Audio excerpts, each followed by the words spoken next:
7:25, and that means Tom Crawford on the other end of our line this morning talking Michigan athletics. And let's talk a little bit of basketball. Dusty May's name coming up as far as an NBA candidate. Are we worried, Tom?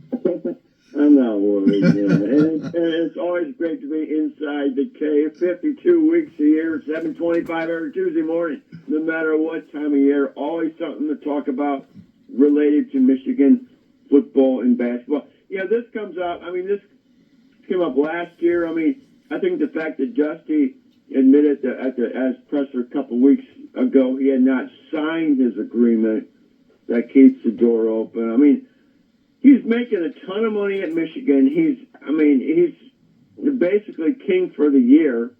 I mean, wherever he walks, why would he want to go down to Orlando, where they don't give a rip about basketball anyway, and try to coach a bunch of NBA guys? Just talk to John Beeline about how that worked out, and I think that would change him real quick.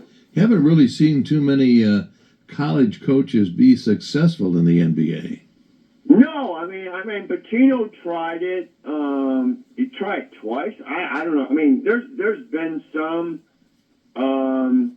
The Florida guy, you know, I'm talking about, it went there and is with the Bulls. I can't remember his name. Billy Donovan.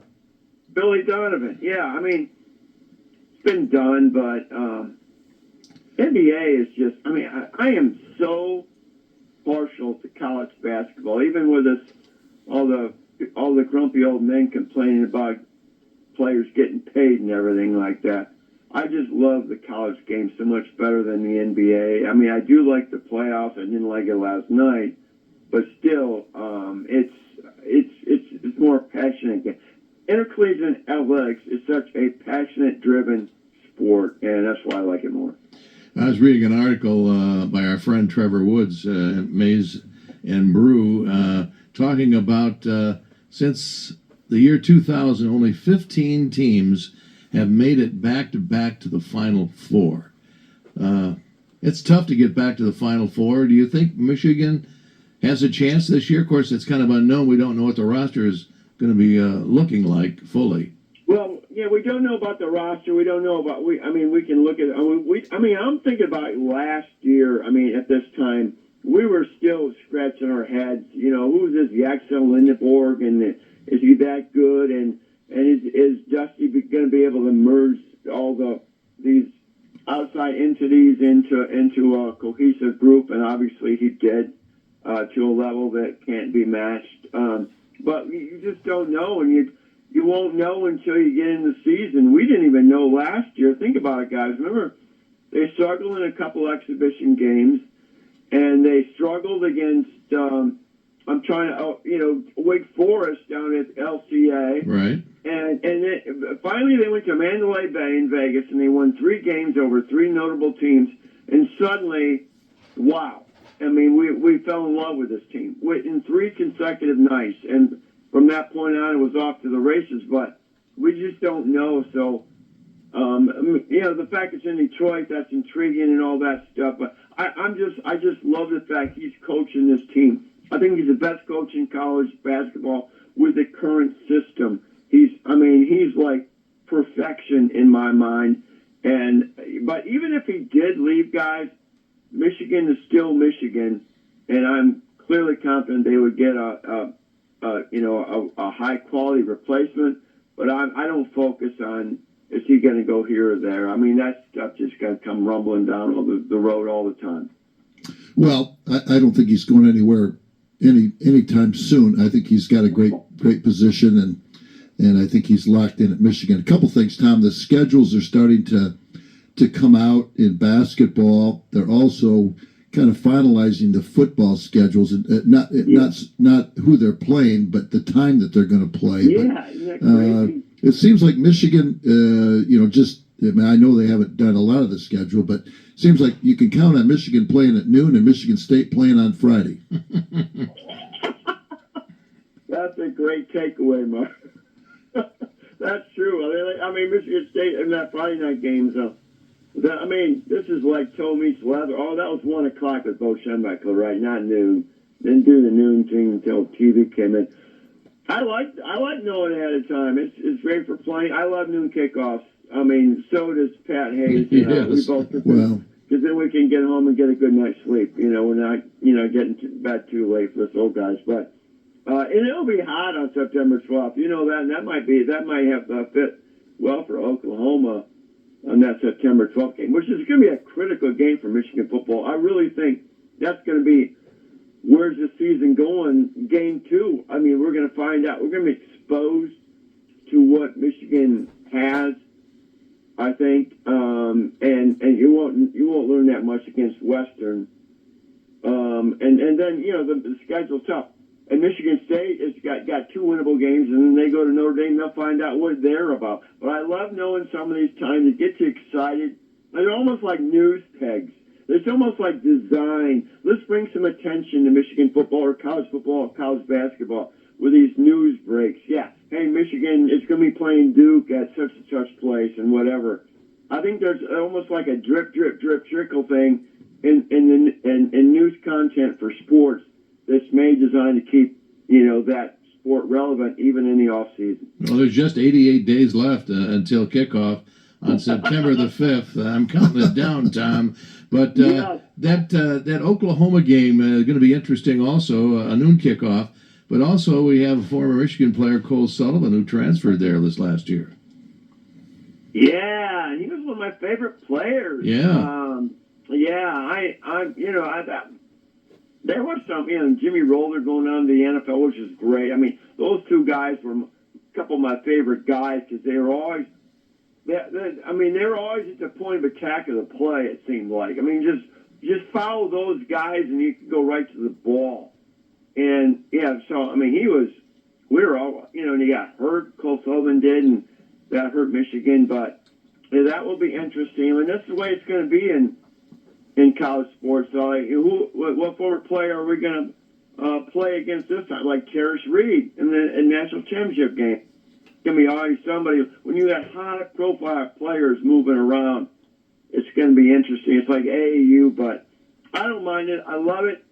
I'm still basking in the glory of this Michigan national champion. I'll be able to run that. I'll run the rapids on that, euphoria for a long, long time, guys. Tom, I want to stay with basketball just for a second. The combine is going on.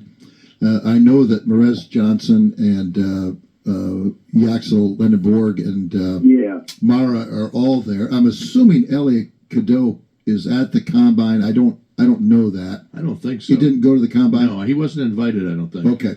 But the question I guess I would have, and I don't know if you've heard,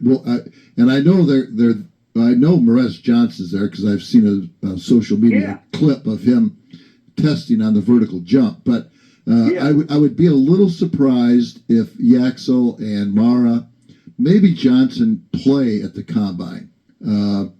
They're all projected. In fact, I saw a thing the other day. It's going to surprise some people. Don't be shocked if Mara gets drafted ahead of Yaxel Lenneborg. Oh, no doubt. He's doing terrific. Yeah. And Merez is doing terrific. Yeah. But I don't know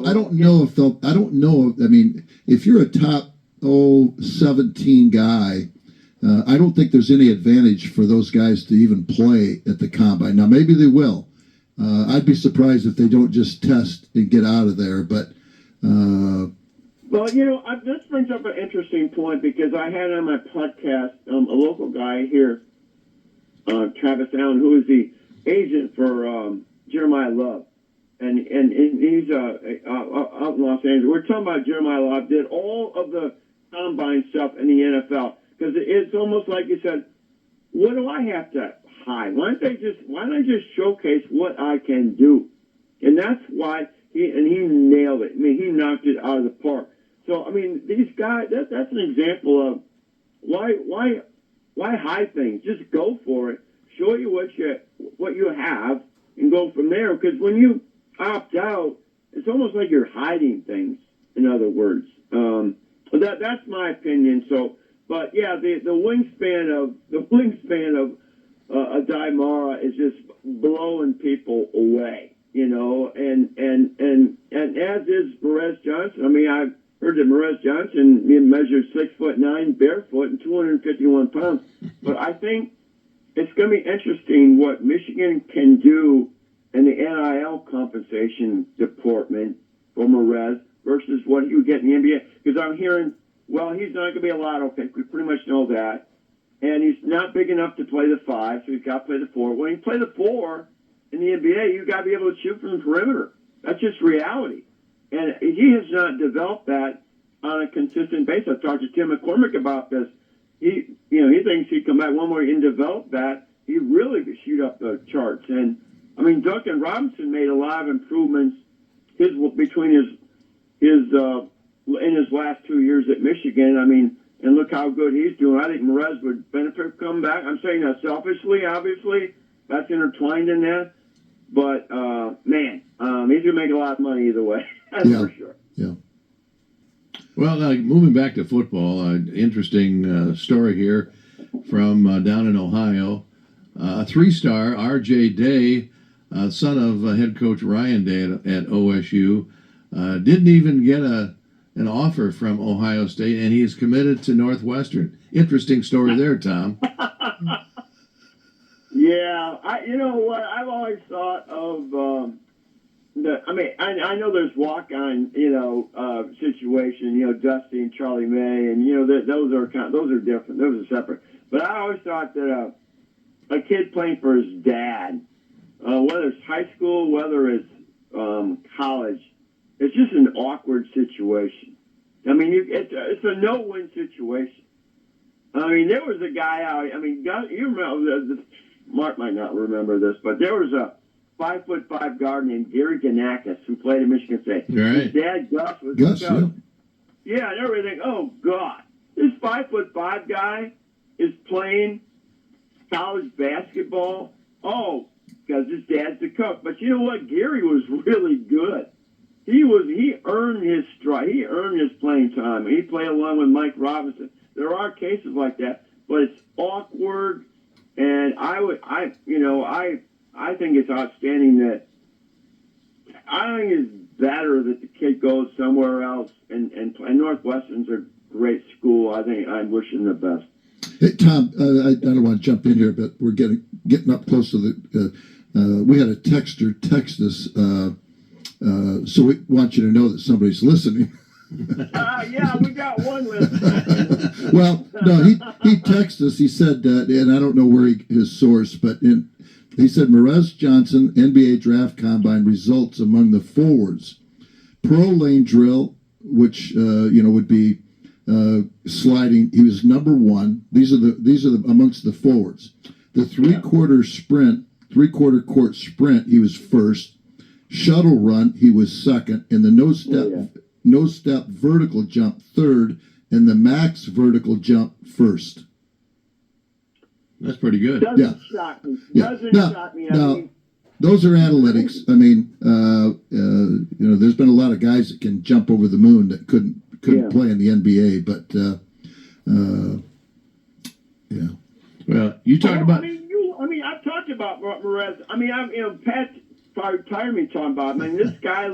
You stand next to him, he looks like a thoroughbred racehorse. I mean, this guy he's almost like he's digitally created. I mean, he's amazing. I mean, you just see the potential of how good. And I get to Chrysler early, and he's in the shoot around about an hour and 15. He's nailing them, but he's not covered, obviously. But I mean, I think he has to develop that aspect of him, and maybe finish at the rim, at the rim a little bit more efficiently than. I mean, there were some times that got to finish a little bit better, but he's an amazing player. He was, might have been my favorite player on that team because I just see the ceiling so friggin' high, and he's soft-spoken and team guy. We saw that. Remember the game-winning shot, game-clinching shot? He drove to the lane, and he whipped it. He knew where Roddy was. His court awareness is off the charts, and then Roddy drove the lane and dipped it over to Trey, and all of a sudden there's the game-winning three, game-clinching three in the title game. And that started with Morez, and he did so many plays like that. When you look back at the tapes, he's going to be a great player. moving around like we are here, going back and forth, football, basketball. Why not? How about a comment here on the Big Ten advocating for 24-team football playoff?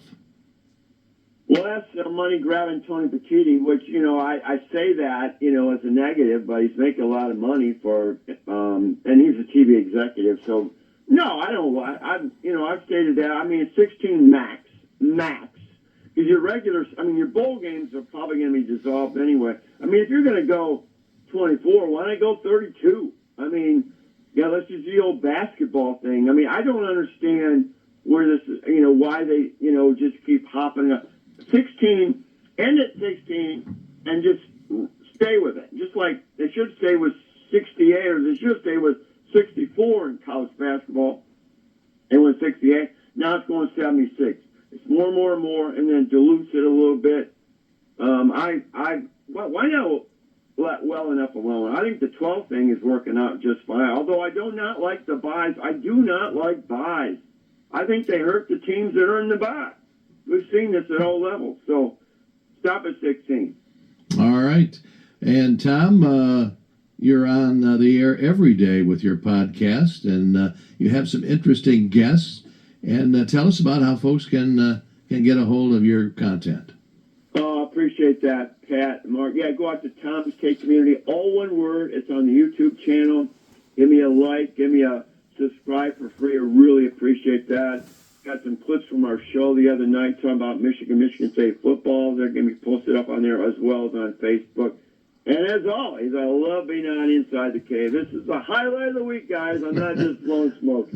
All right, Tom. We'll talk to you again next week. All right, guys. Be safe. All right. Tom Crawford, our guest here this morning on Inside the Cave. Don't go away. We'll be right back.